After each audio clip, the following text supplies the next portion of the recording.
Muy buenos días, hermanos. Queremos compartir nuevamente la lección de la escuela dominical. En esta oportunidad vamos a estar estudiando acerca de cómo interpretar la literatura poética que está tan presente en la palabra de nuestro Dios. Existen varios libros que están escritos utilizando este tipo de literatura. Como por ejemplo, y solemos tenerlos juntos en nuestra Biblia, Job, Salmos, Proverbios, Eclesiastés, Cantar de los Cantares. Y también tenemos el libro de Lamentaciones, que si bien está puesto detrás de su autor, Jeremías, y está agrupado probablemente con libros proféticos, tiene un tipo de escritura que es netamente poética. Tenemos que pensar primeramente que este tipo de literatura tenía varias características y diferentes finalidades. Normalmente era un tipo de texto que estaba decorado, ornamentado.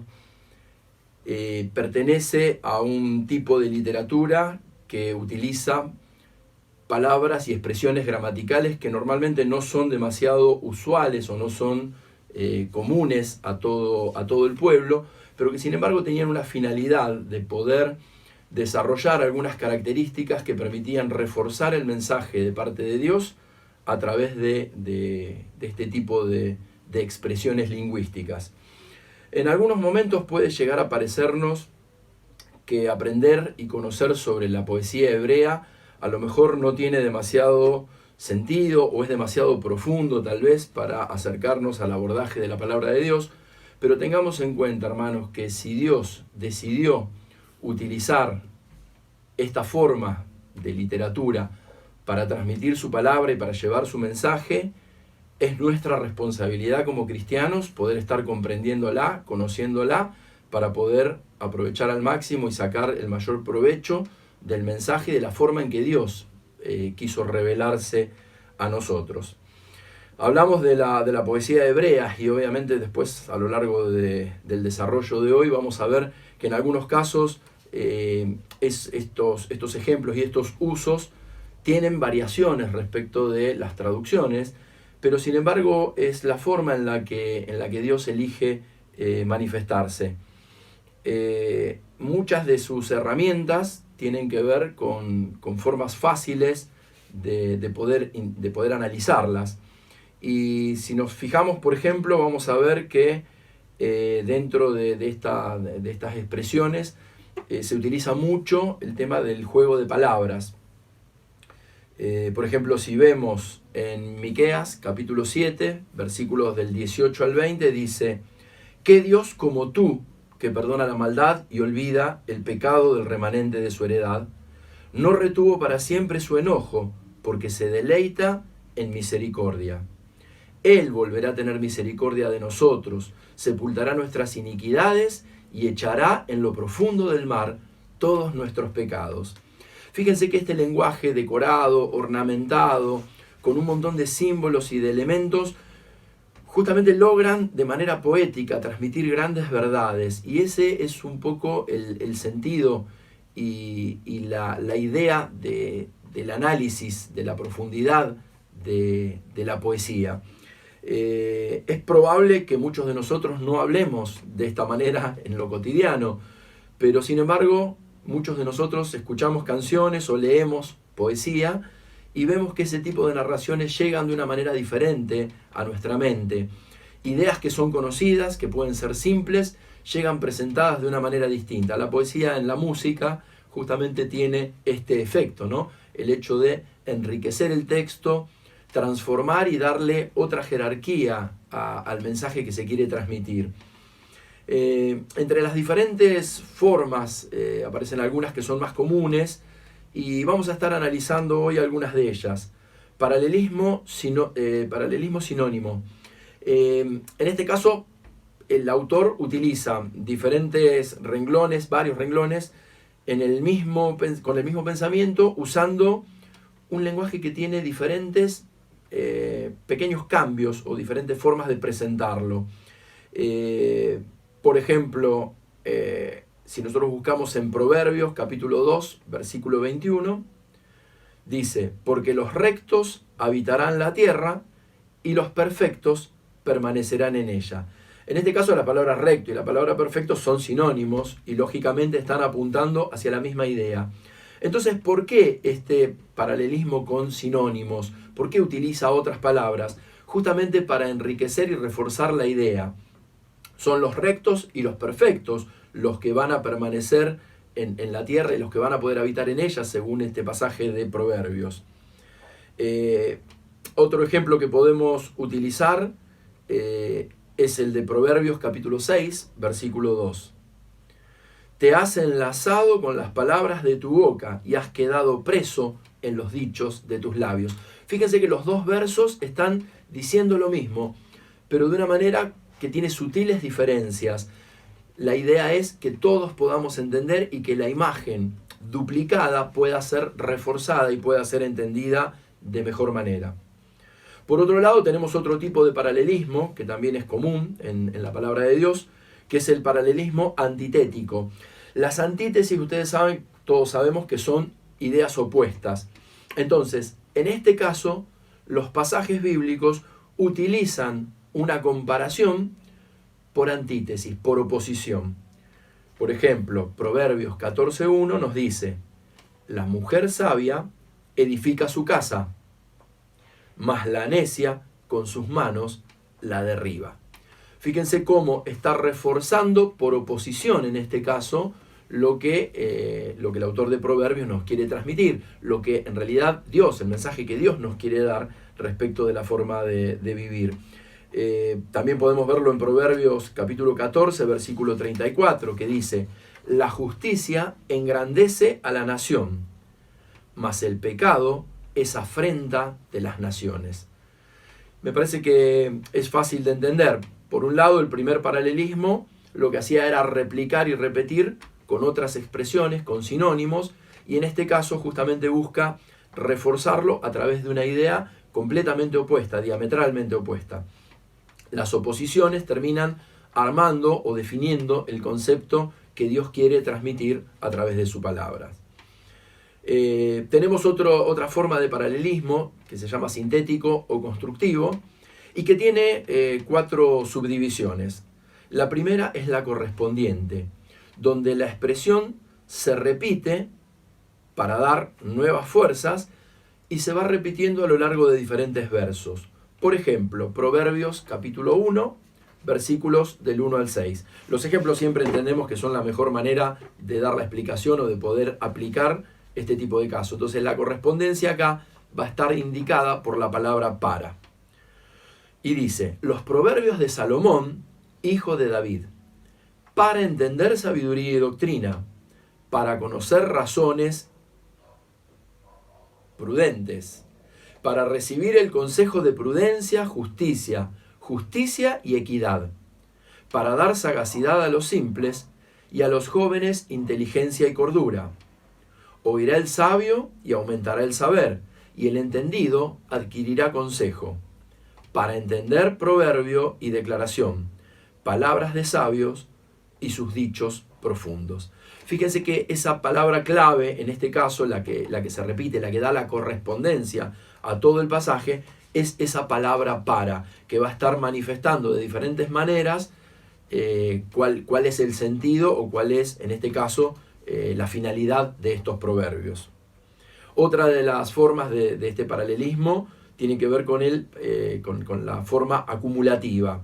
El escritor lo que hace es, a medida que va avanzando, va agregando nuevos pensamientos sobre el primero.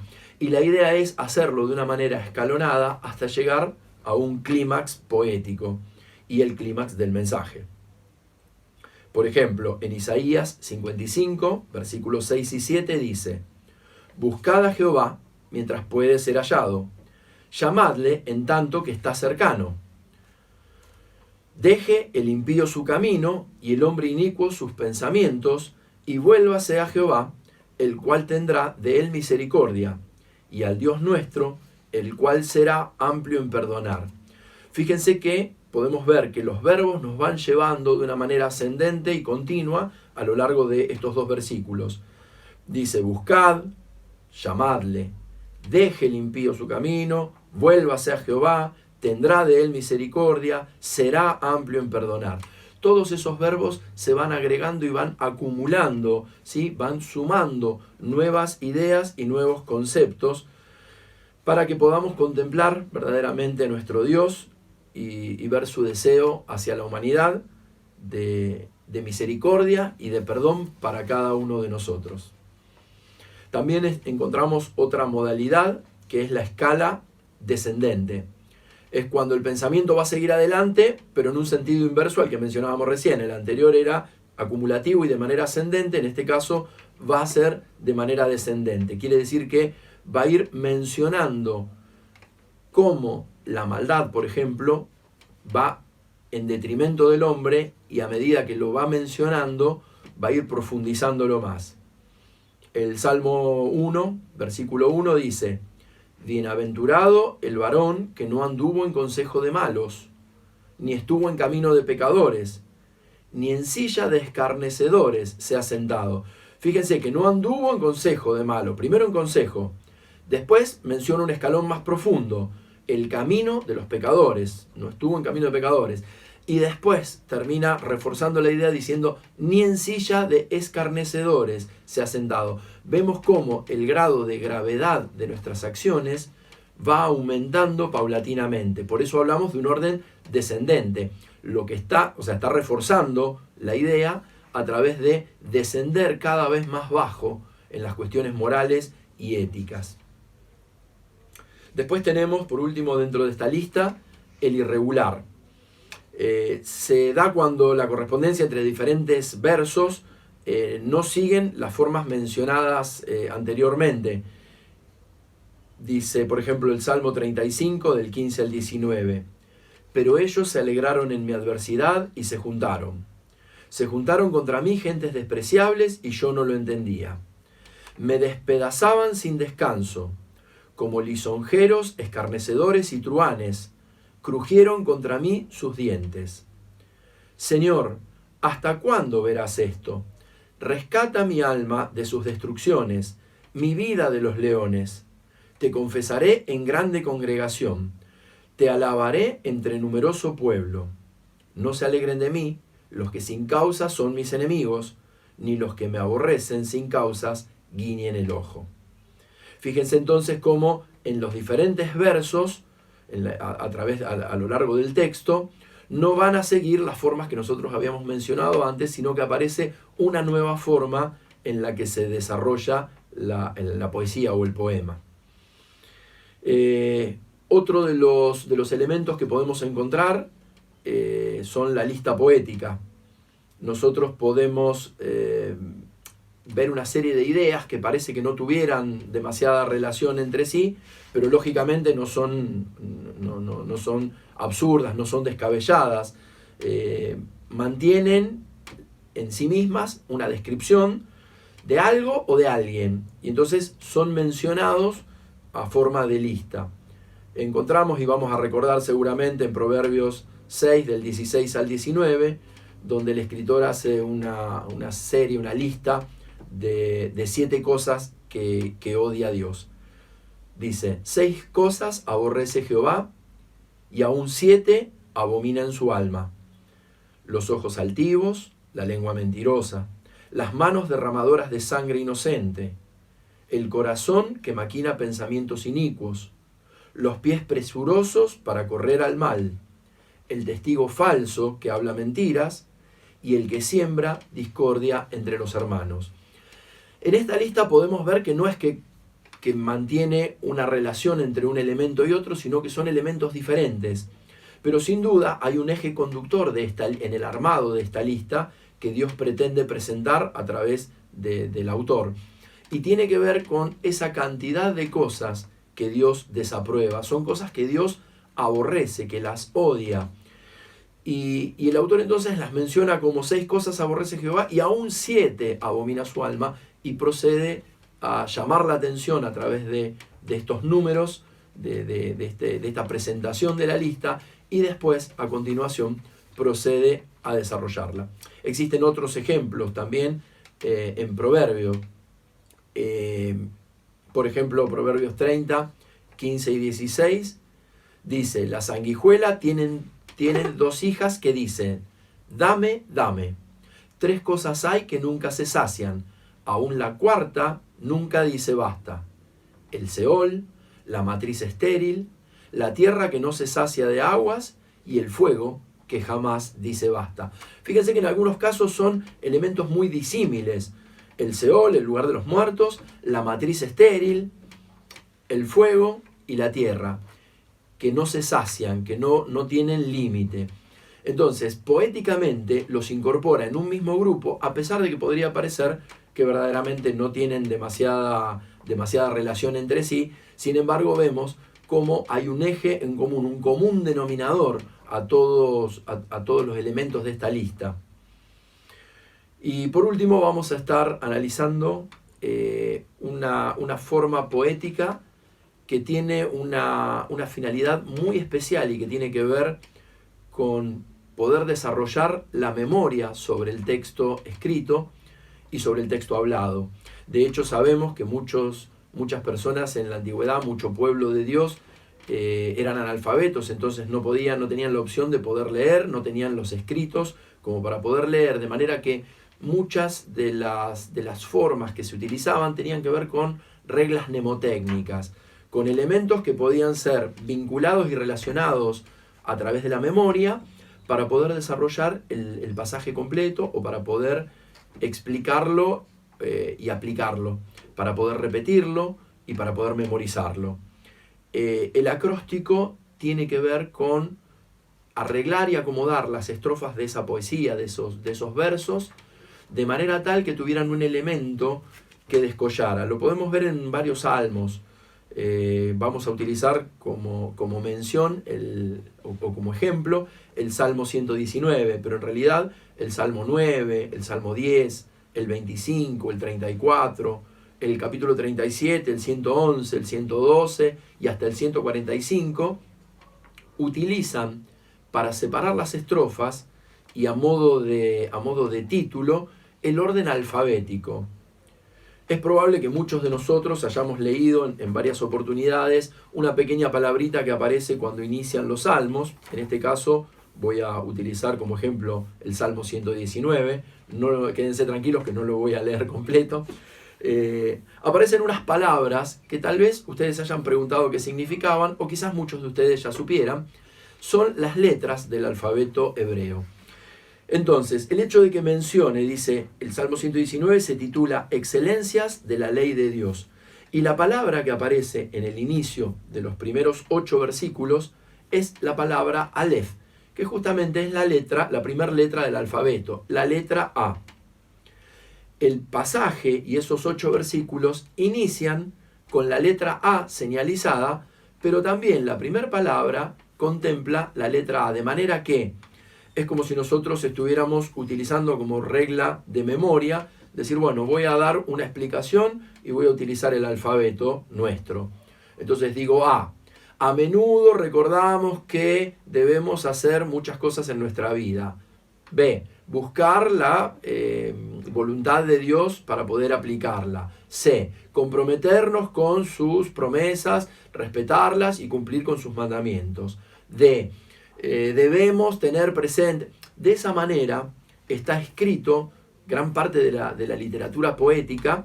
Como podemos ver, son muchos los ejemplos en los Salmos, en el libro de los Salmos especialmente, y vemos que eso servía para que el pueblo pudiera recordar. Entonces, cuando se decía Aleph o A, el pueblo ya sabía que los próximos 8 versos eran los que iniciaban con la letra A. Luego dice Bet, que es la letra B, y aparecen otros 8 versos que estaban relacionados y que iniciaban con la letra B, y así sucesivamente hasta llegar al final.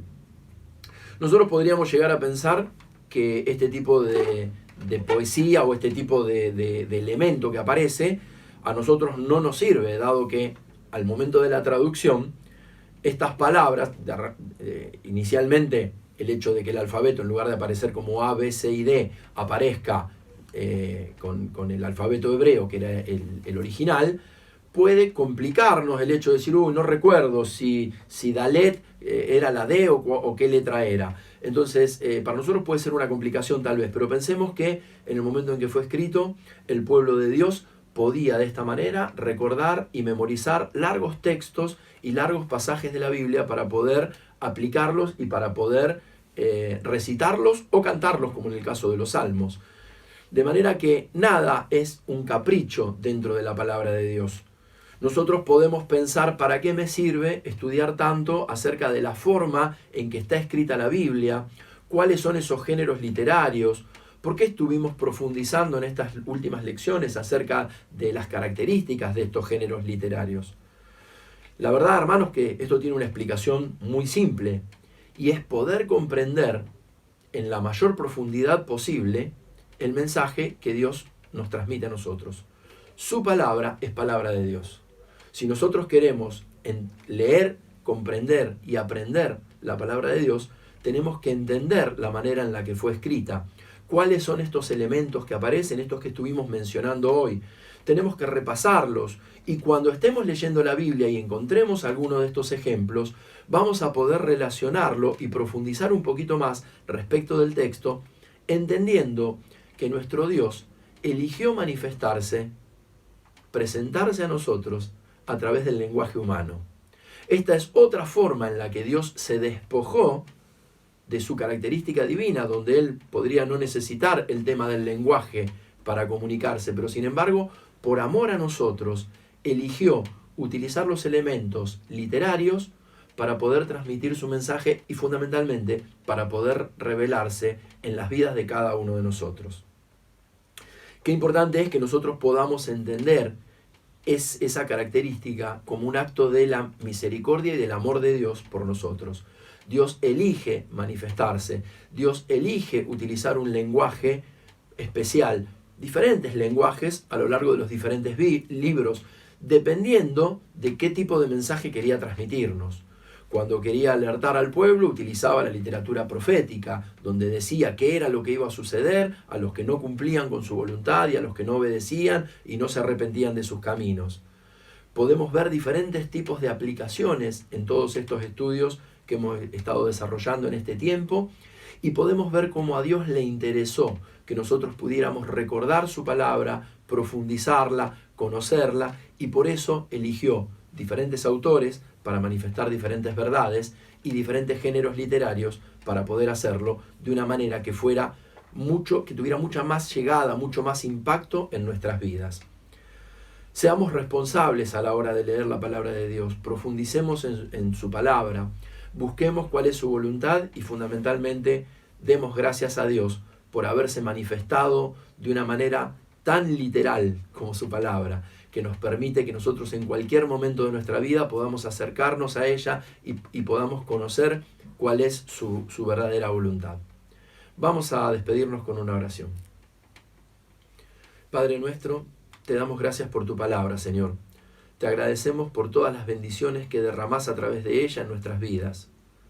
Te pedimos, Señor, que vos puedas estar abriendo nuestras mentes, abriendo nuestros ojos, nuestros oídos, para poder interpretar verdaderamente en profundidad todos los mensajes que vos quisiste transmitirnos. Te agradecemos, Señor, por tu amor. Te agradecemos por tu revelación a nosotros. Te agradecemos por esa misericordia, por habernos transmitido toda tu voluntad a través de tu palabra, Señor. Queremos pedirte perdón por las veces que la leemos de manera liviana, Señor, cuando no profundizamos en ella. Te pedimos perdón por las veces que no buscamos tu voluntad en tu palabra. Y te pedimos, Señor, que estés trabajando en cada una de nuestras vidas para que podamos crecer en este aspecto como iglesia y de manera personal.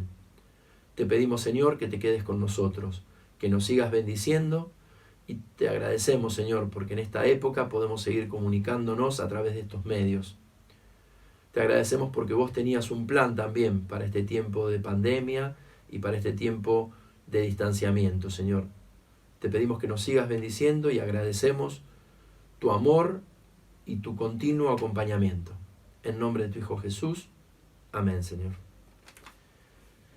Hermanos, que el Señor nos bendiga y que nos siga acompañando durante esta semana para que podamos reflexionar sobre todo lo estudiado y lo aprendido.